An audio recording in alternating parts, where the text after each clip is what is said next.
Today we'll depart from the regular Seder and speak about Chanuka. The Gemara in Shabbos tells us that the takana of Chanuka is related to the miracle that happened with lighting of the menorah. That when the Yevanim entered the Heichal, they defiled all the oil, and when the Chashmonaim overpowered the Yevanim, there was only a single pach shemen, a single jar of oil, which was adequate for the lighting of the menorah. It was enough to last just one day. The miracle happened, and it lasted for 8 days.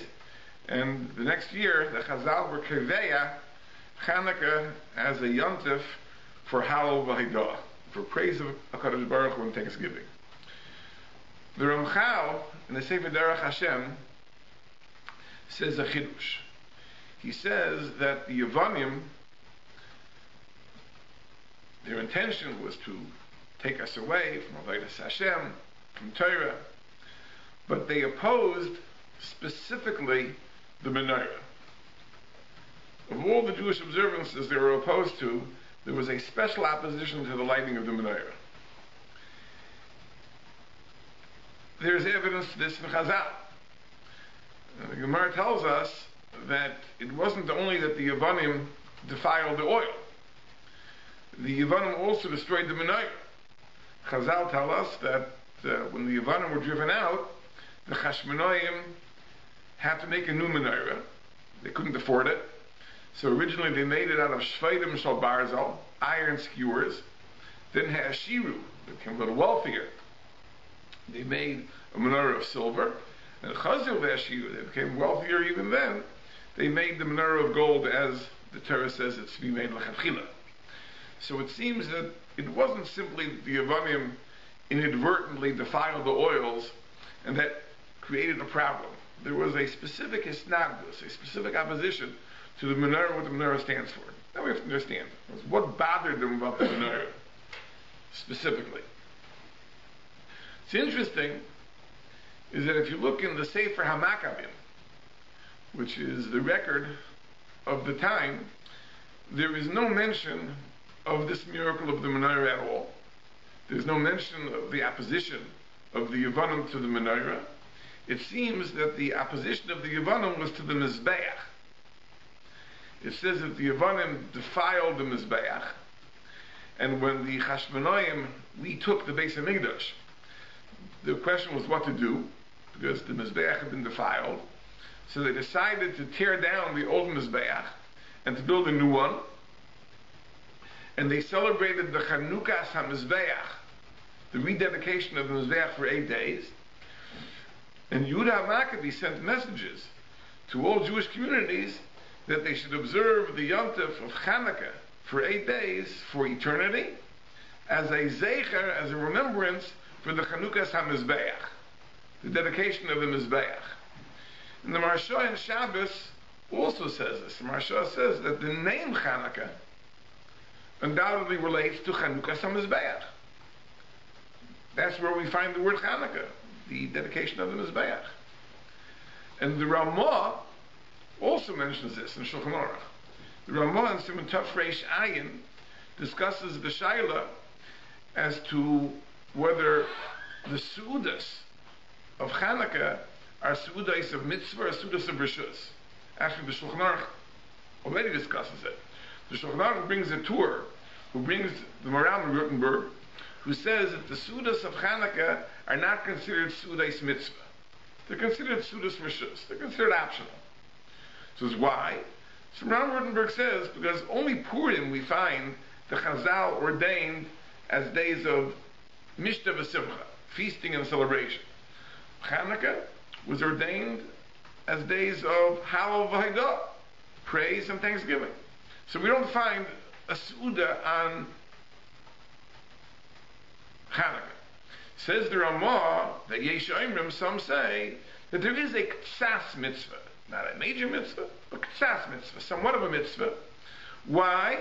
Because Chanuka also celebrates the Chanuka HaMizbeach. It celebrates the Chanuka HaMizbeach, and therefore there's a Ktsas mitzvah.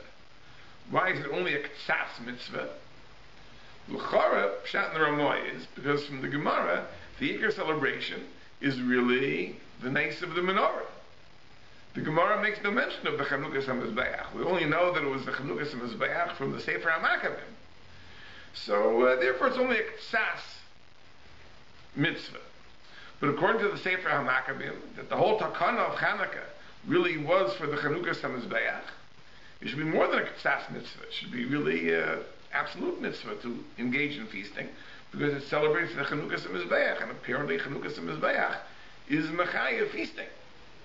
Perhaps the source for that is the fact that if you look at the korbanos that were brought for the Chanukas HaMizbeach that Moshe Rabbeinu built, included in those korbanos are korbanos shlamim, which are eaten.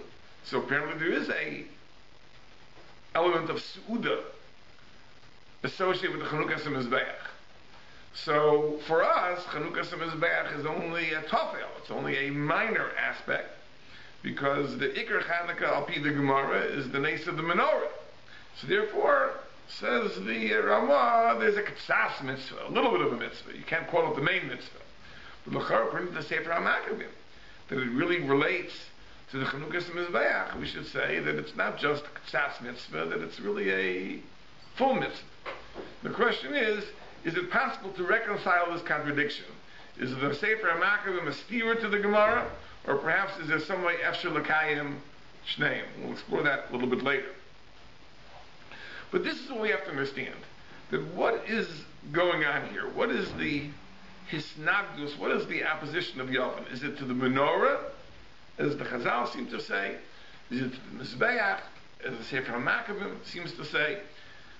What is the issue involved? What is the question as to whether the menorah is the lightning rod of their opposition, or whether it's the Mizbeach, which is the lightning rod of their opposition?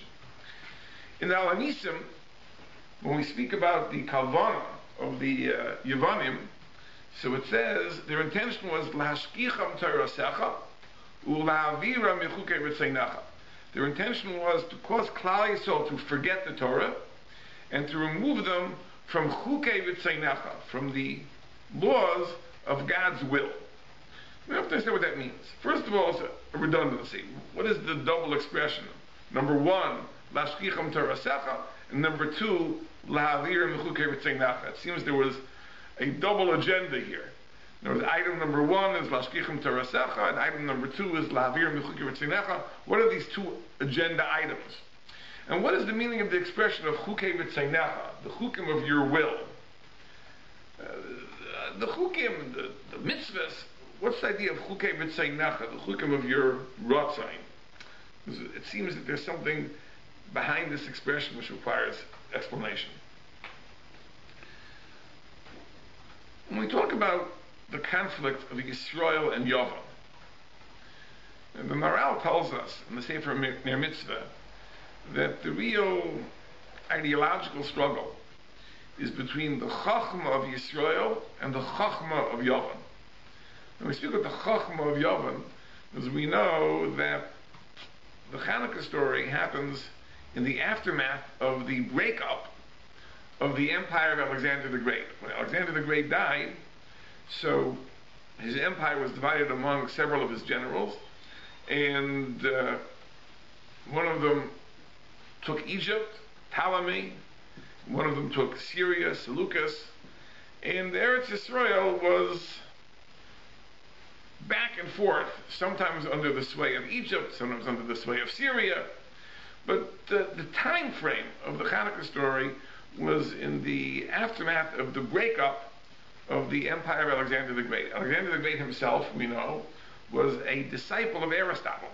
Aristotle was his tutor. That means he was a Talmud of Aristotle. He was a grand Talmud, therefore, of Plato. And he was a great grand Talmud of Socrates.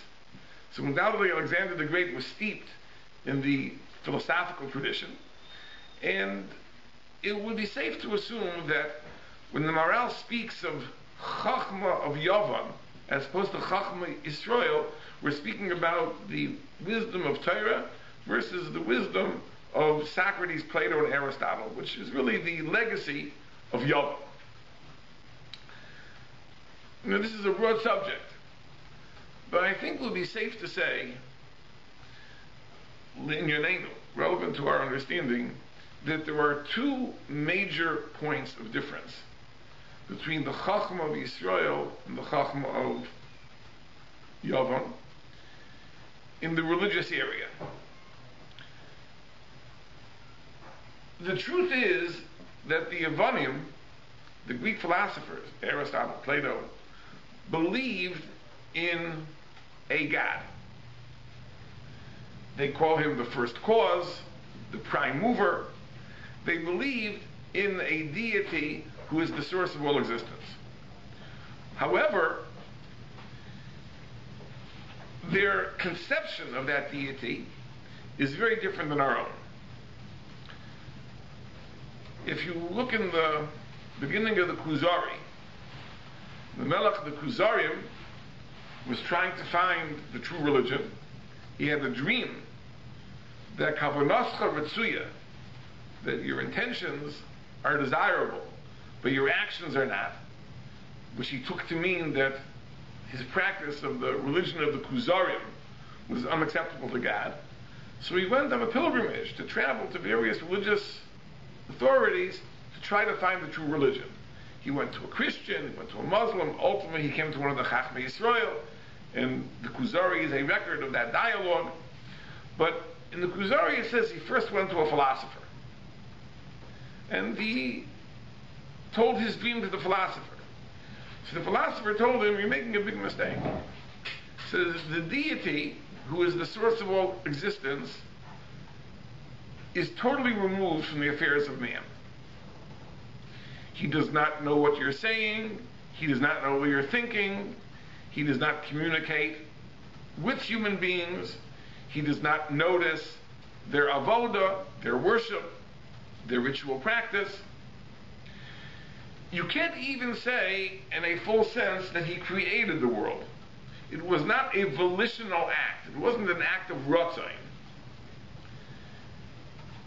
It was, he calls it an emanation, an atzilus, meaning that because of the essential nature of that being, he was compelled to give birth to a first cause, which in turn gave birth to a second cause, which in turn gave birth to a third cause, and all that resulted in the universe that is in front of us. Meaning that that deity, which is the source of all existence, is not po'el b'ratzon. It doesn't act volitionally. It doesn't act as an expression of free will. It acts under compulsion of its essential underlying nature. Now, there's no greater difference than that. Because our belief is that the Ribono Shel Olam functions b'ratzon. There is a will. He decides to create. He decides not to create. He decides to be mashgiach. He decides to abandon. He communicates. He chooses not to communicate. He rewards. He punishes. He responds to what human beings do. So this, I think, is the first very, very fundamental difference between the conception of God of Yisrael and the conception of God of Yavam. That in our conception, the Ribono Shel Olam has a will. He acts upon his will. He chooses what to do, what not to do. And according to the Yavanim, that first cause, that prime mover, does not function willfully. He is what he is, and everything that flows from him flows because his essential nature requires that flow from him, and from that essential nature emerges the universe ultimately. Now, from this position of the Yavanim, several interesting things emerge. For example, the Kuzari himself mentions this, but this is straight from Aristotle, that the universe always was. It is kadmon. It had no beginning. There was no time before which the universe did not exist. It always was. So even though the God of Aristotle, the God of the philosophers, is the Siba Rishona, he is the first cause of the universe, but that doesn't imply that there was a moment in time before which the universe did not exist. He was the cause, but the universe always was, and that God was its cause always. Because why does this follow from his conception? You see, if God functions volitionally, if God functions out of will, then as hard it is for us to understand, it could be that his will was that at this moment in time there should be a universe, and at that moment in time there shouldn't be a universe. And therefore, you can say that there was a point of Bereshis, there was a point of creation, after which there was a universe, and before which there wasn't a universe. This is why did HaKadosh Baruch Hu want that? Who can understand the inscrutable divine will? But if HaKadosh Baruch Hu functions willfully, so we can say that before this time he didn't want, after this time he did want. Right? In the same way that a human being, when he eats lunch, why does he eat lunch exactly when he does? Why didn't he eat lunch 5 minutes before? Because that's the moment at which he wanted. Beforehand he didn't want to eat lunch, now he wants to eat lunch. So that explains why lunch was only eaten when it was eaten. Why did the world come into existence at this time and not earlier? That's what he wanted. That beforehand he wanted there should be no world, now he wants, yes, there should be a world. So if you believe that HaKadosh Baruch Hu is Payel B'Ratzon, and he has a will, then you're not compelled to say Olam Kadmon, the universe always was. But if you believe that HaKadosh Baruch Hu does not have a will, he functions under compulsion, that his essential nature is mechayev, it forces him, it compels him to create. So why does it only compel him to create at this time and not earlier? And therefore the philosophers held that even though God is the Siba Rishona, he is the first cause, that doesn't mean that there was a moment of creation. The universe always was. He is its eternal cause. He was the cause from the very inception. But that inception was not at a point in time. It always was. Now this is something which is a curiosity. But on a more practical basis, the relevant nakuda is that according to the conception of the Chachmei Yavanim, of the philosophers, the very idea of avodah, of serving the Ribono Shel Olam, is an impossibility. It makes no sense. If HaKadosh Baruch Hu cannot take notice, if HaKadosh Baruch Hu cannot respond, because he does not function out of will, then the whole idea of avodah is meaningless. The idea of tefillah is meaningless.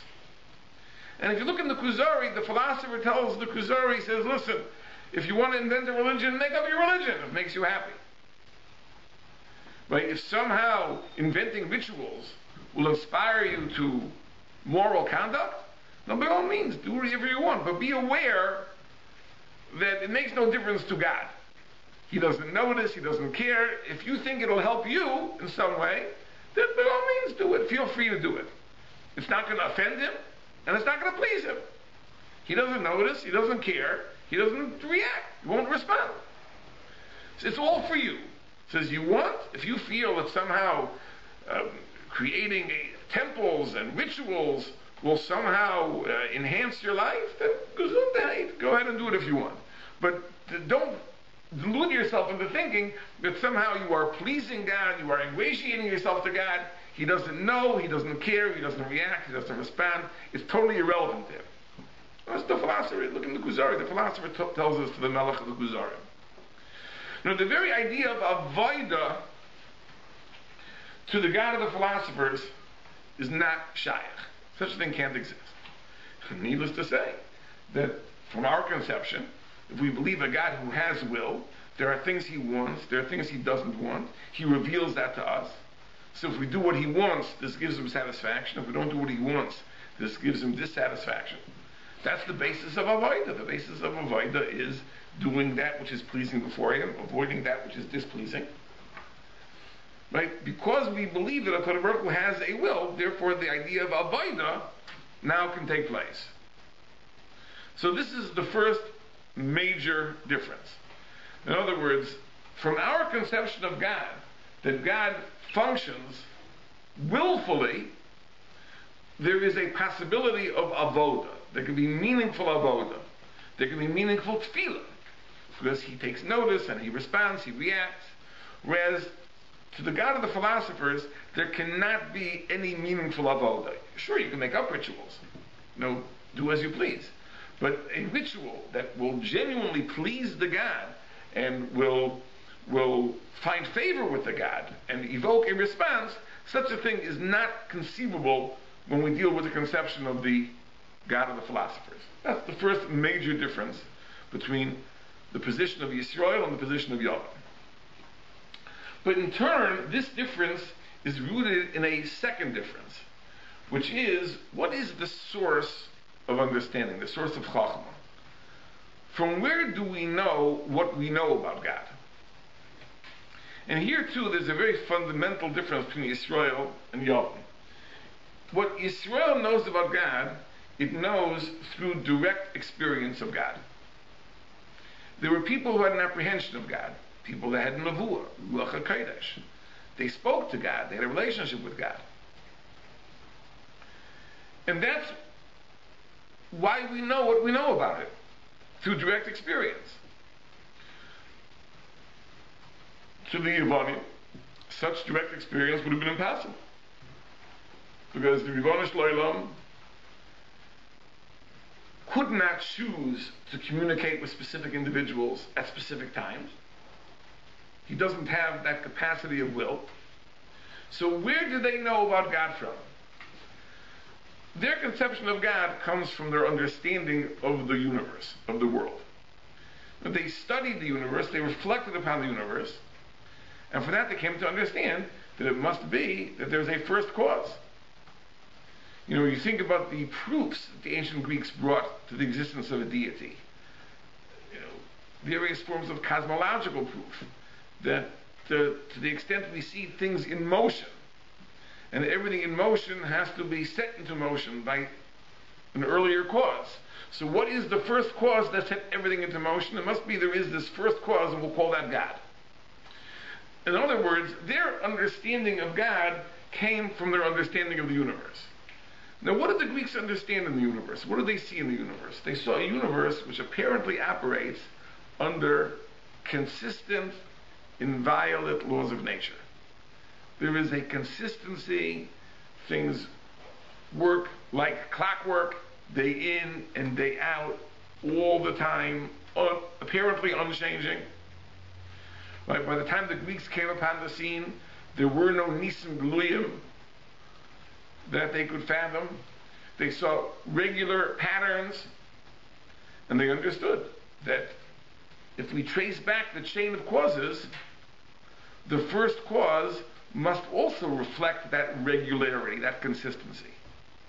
Their conception of a God who does not have will, of course, is capricious. You know, will, sometimes you want this, sometimes you want that, you choose this, you choose that, you like this, you like that. But if your knowledge of God comes from the world isn't capricious in that way. The sun doesn't sometimes decide to rise and sometimes not. It isn't that plants sometimes decide to grow and sometimes not. Everything seems to function in accordance with fixed laws. So undoubtedly that is the nature of the deity itself. In other words, if your understanding of the deity is rooted in your understanding of the world, then the world is a reflection of the nature of the deity. So if the world shows consistency and fixity of laws, undoubtedly that's the nature of the creator itself. Their conception of God came from the fact that their knowledge of God came from reflection on the universe. But from the perspective of Israel, since our knowledge of God comes from direct apprehension of God, direct communication with God, nevuah, then it could be what we know from nevuah is totally contrary to what we see about the world. In other words, the world seems to run like clockwork. It has these fixed laws, nature. But it may be that's really an illusion, because the truth of God is that he functions with will, and that nothing is fixed at all. And the truth is, the Baal HaTanya talks about this in the Shar Yichud Ve'emunah. He says an amazing thing. He brings the pasuk, Ki shemesh u'mogein Hashem Elokim. That Hashem Elokim is like a sun and like a shield. So he understands the pasuk this way. that we know from Chazal that the core of the sun is protected by a shield.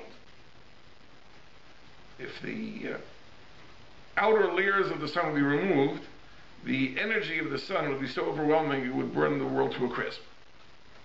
So there is a shield. The Chazal call it a nartik. The Gemara says, "Lasid lavo, HaKadosh Baruch Hu moitzi chama nartika." Hashem will take the sun out of its case, and the Rishoyim will be burnt to a crisp. But there's the core of the sun, and there's the nartik, the case. That's the mugging, that's the shield. So just like the sun, there's an inner core, but there's a protective shield. So likewise, Hashem Elokim. There are two shemus of HaKadosh Baruch Hu. There's the name Yud-Kei Vav-Kei, and there's the name Elokim. And Elokim is the shield that conceals Yud-Kei Vav-Kei. Yud-Kei Vav-Kei is the name that implies that God is the creator. He brings everything into existence as a function of His will. The name Elokim is the gematria HaTeva. HaTeva means nature. This is the case. This is the covering. This is the concealment. HaKadosh Baruch Hu conceals the fact that everything that happens in the world is a function of His will by creating the illusion that in fact everything operates in accordance with inviolate laws, Elokim, which is HaTeva. But the fact that the world is not as it appears to us, that God is not as we would assume from a study of the world, is because our knowledge of God comes from an independent source. We don't know of God from the world. We know of God through direct apprehension, through Nevuah. And therefore we can say that even though if we would only study the world, we'd have a certain image of God, it's not true. It's a mistake. It's an illusion. HaKadosh Baruch Hu, for His reasons, to test us perhaps, decided to create a world in which His involvement and His will was not apparent. But we know, through Nevuah, through direct apprehension of God, that the image of God that would emerge from the Bria is only an illusion, and the reality is, as the Torah puts it, Bereshis bara Elokim Eiseh Shamayim ve'Saaretz. So this is a fantastic thing. You see, Yavan, which has no access to Nevuah, everything they know about God only comes from their reflection on the Bria, so therefore their God is the type of God who would create such a world.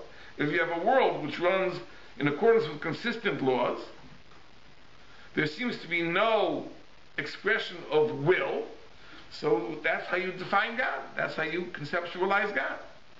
And therefore the God of the Greeks, of the philosophers, was a being that had no will, had no volition.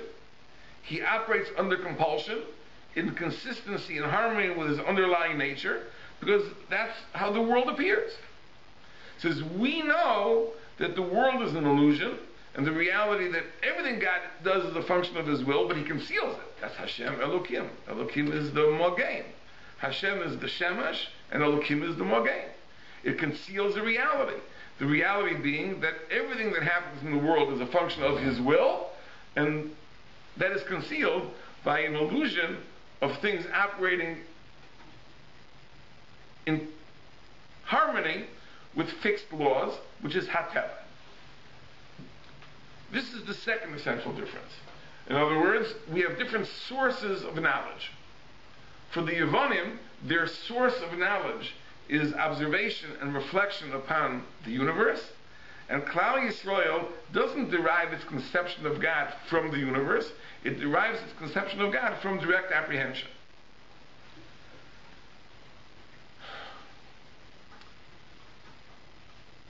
The menorah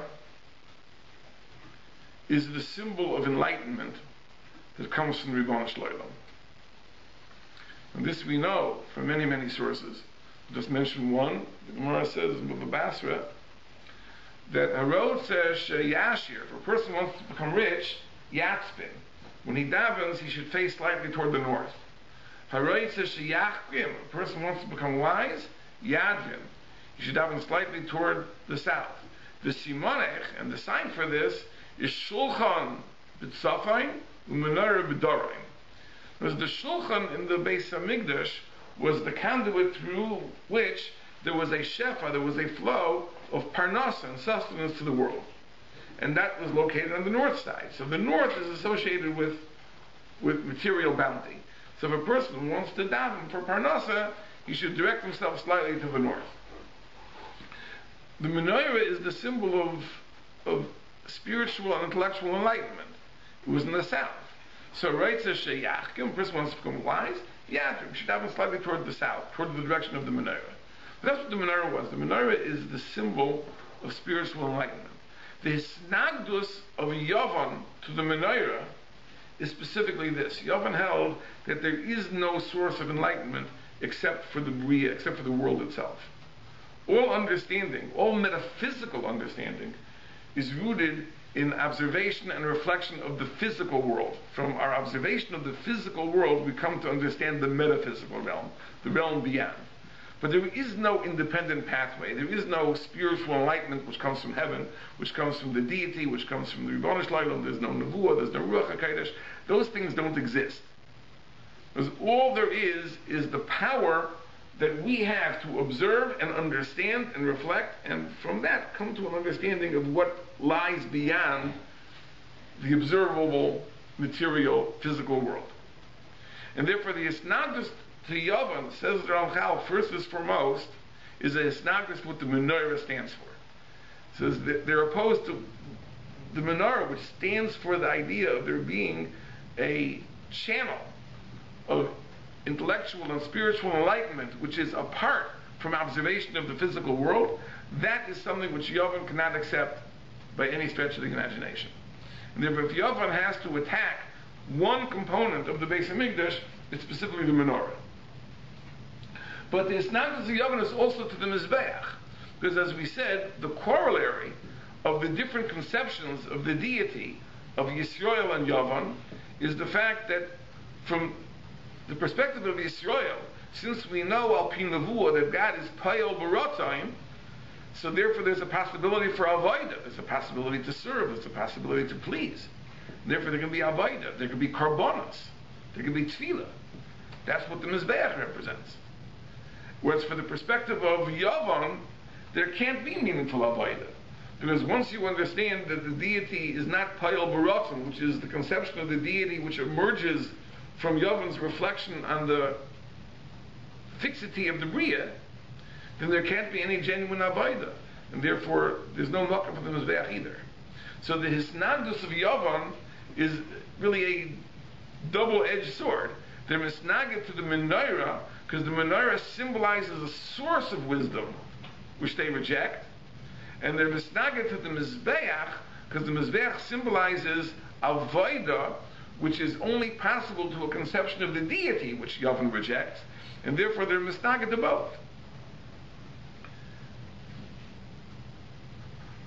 This is, I believe, the keifa lashon. This is the double lashon of the Alanisim.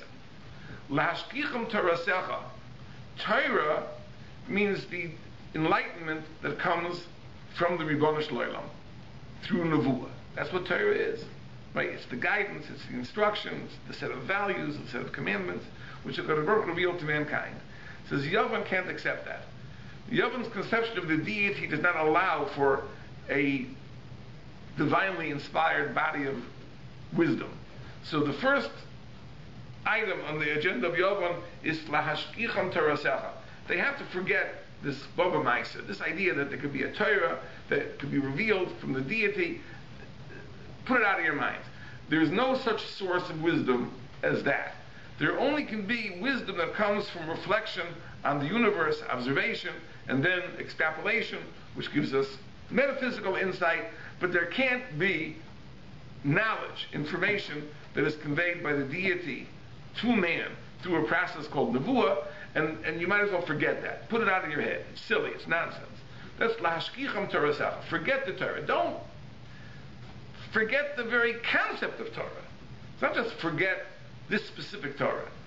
It's just forget the idea that there can be any type of Torah. That's not acceptable from the perspective of Yavan. But the other thing is, lahavira mechuke v'tzaynecha, remove them from the chukim that are a reflection of divine will. The lashon of chukei b'tzeinecha is very, very precise, because Yavin is also misnag to the very concept that the deity has will. There can't be chukim of ratzai. There can't be laws that reflect what God wants. God, from the Greek conception, can't want anything. Right? Wanting implies that there is will. There is choice. Right? That can't exist. There can't be the idea of something that God wants us to do and doesn't want us to do. The very concept is off.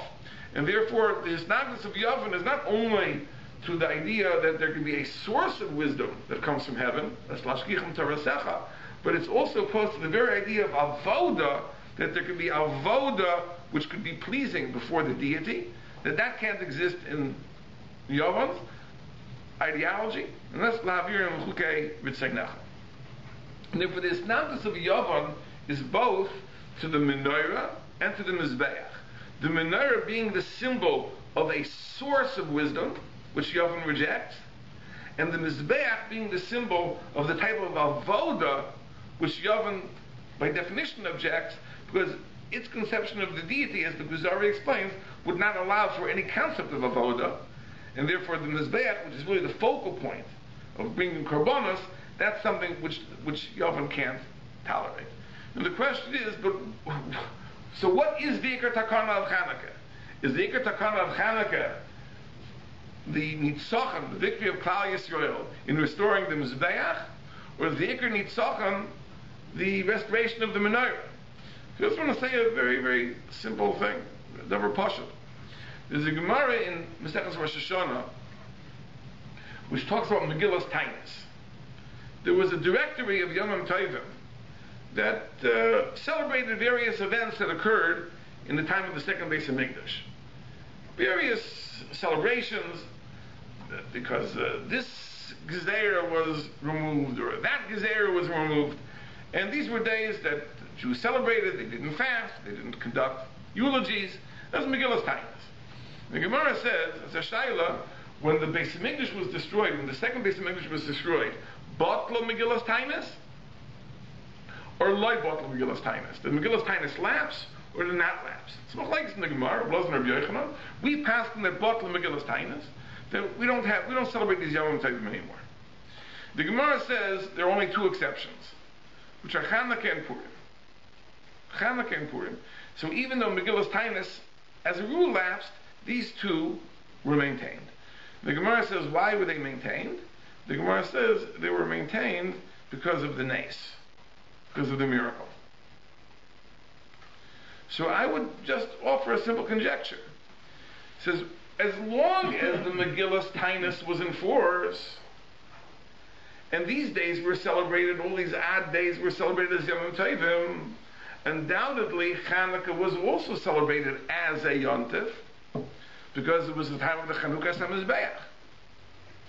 But when the Beis Hamikdash was destroyed and all these Yom Tovim lapsed, then the Gemara says, why do we maintain Chanuka? Only because of the miracle. Therefore, the celebration of Chanuka after the Churban is associated with the menorah. In other words, as long as the Beis Hamikdash stood and we had a Mizbeach, so what the Sefer HaMaklim says could be correct, that Chanuka was a celebration of the Chanukas HaMizbeach. And undoubtedly, as we said, in the time of the Bayis Sheni, it was an occasion for feasting too. Because if you're really celebrating the Yontif als the Chanukas HaMizbeach, that it seems Chanukas HaMizbeach entailed Sudas as well. The Karbanos of the Chanukas HaMizbeach include Karbanos Shlamim. That means we eat at Ribono Shlomo's table, and therefore it was a time for Mishta V'Simcha too.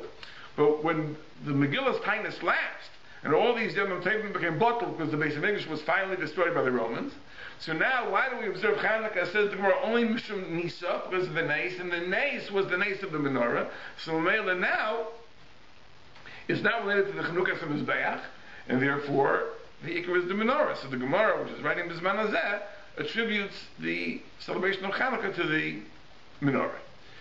And that's why the Ramah says that it's only ktsas mitzvah. It's only a little bit of a mitzvah to have a suda, because it reminds us of the chanukah mizbeach. In other words, when the Beis Hamikdash stood and the mizbeach was here, then undoubtedly the fact it was a celebration of the chanukah mizbeach was a mechayev, a genuine suda. But this man is there's no Beis Hamikdash, so it's a zecher. So we make a ktsas suda, a little bit of a remembrance. But about the ikar Chanuka is, as the Gemara says, related to the nace of the menorah. But al kapanim, I think these two nukudas are valid nukudas, that the nitzachon of Chanuka does relate to the menorah and it relates to the mizbeach. It relates to the menorah because the hisnagus of Yavim to the menorah is the hisnagus to the idea that there could be a shefa of chachma, there could be chachma that comes from a source other than observation and study of the universe, that there could be a higher source of chachma, which is nevuah and direct apprehension of the Ribono Shel Olam. That's what the menorah symbolizes. And the mizbeach symbolizes the efsharus of avoda, the possibility that we can have a relationship with the Ribono Shel Olam, which is what the mizbeach symbolizes. I'd like to share with you one little nukuda about Chanuka, not related to anything we said before, but just something to take home. And the Gemara says in Shabbos that there's a machlokes, Beis Hillel and Beis Shammai, whether, when it comes to the Neiras Chanuka, we are moisef v'hoilech, we add 1, 2, 3, 4, 5, 6, 7, 8, that's the sheet of Beis Hillel, whether peiches v'hoilech, we start with 8, 8, 7, 6, 5, 4, 3, 2, 1. The Gemara says, in the first Lashon, that the machlokes is whether the days of Chanuka correspond to the Yomim HaNichnasim, the upcoming days, or the Yomim HaYotzim, the days that already have passed. Beis Shammai says that the number of candles we light each night correspond to the Yomim HaNichnasim, the upcoming days. So at the beginning of the first night, we have 8 upcoming days of Chanuka. So we light 8 candles. The second night, which is the beginning of the second night, we have 7 upcoming days. So we light 7 candles. And the last night, we have only 1 upcoming day. We light 1 candle. According to Beis Hillel, the candles correspond to the Yomim HaYotzim, the days that have already departed. Now, really, Rashi points out a problem, that if the number of candles corresponds to the days that have passed, then we shouldn't light any candles until the second night, because the first night, no day has passed. So Rashi says something cryptic. Rashi says that the day in which we're standing is counted among the days that have already passed. Like, why should that be? In other words, it's the first night, the beginning of the first night. We're 5 minutes into Chanuka.